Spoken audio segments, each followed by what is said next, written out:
avec Laura Cambeau. Bonsoir Laura. Bonsoir Stéphanie. On le disait il y a un petit instant que les représentants des principaux blocs politiques de la campagne des législatives ont fait face au patron ce matin. Et leur objectif, bien sûr, c'est de montrer qu'ils sont crédibles. Alors, quelles mesures étaient-elles au menu ?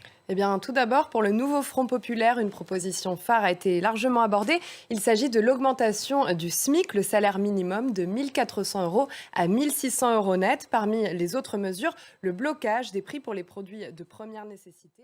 Le nouveau Front populaire estime que l'augmentation des salaires viendra stimuler le pouvoir d'achat et donc la consommation. Ces déclarations, sans doute, elles ne sont pas forcément bien accueillies par les patrons. Et il y a surtout la mesure de la hausse du SMIC qui a du mal à passer. C'est ce qu'explique Patrick Martin du MEDEF, la plus importante organisation patronale. Le RN qui critique aussi des salaires trop faibles. Oui, et pour les augmenter, Jordan Bardella défend une mesure, l'exonération des cotisations patronales sur les hausses de salaire de 10%. Il est revenu sur une mesure, celle de l'âge de départ à la retraite. Oui, alors que pourtant le Rassemblement national promettait d'abroger la réforme des retraites à partir de l'automne. Aujourd'hui, Jordan Bardella est bien plus flou.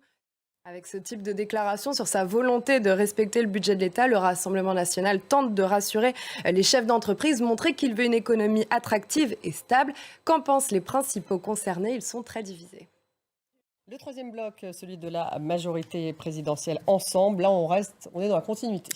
Oui, on est revenu sur des mesures que l'on connaissait déjà, l'indexation des retraites sur l'inflation, la construction de 6 réacteurs nucléaires notamment.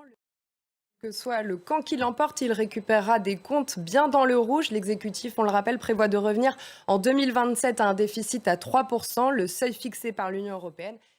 Merci Laura, on y reviendra dans le débat 19h10 avec nos invités justement des économistes.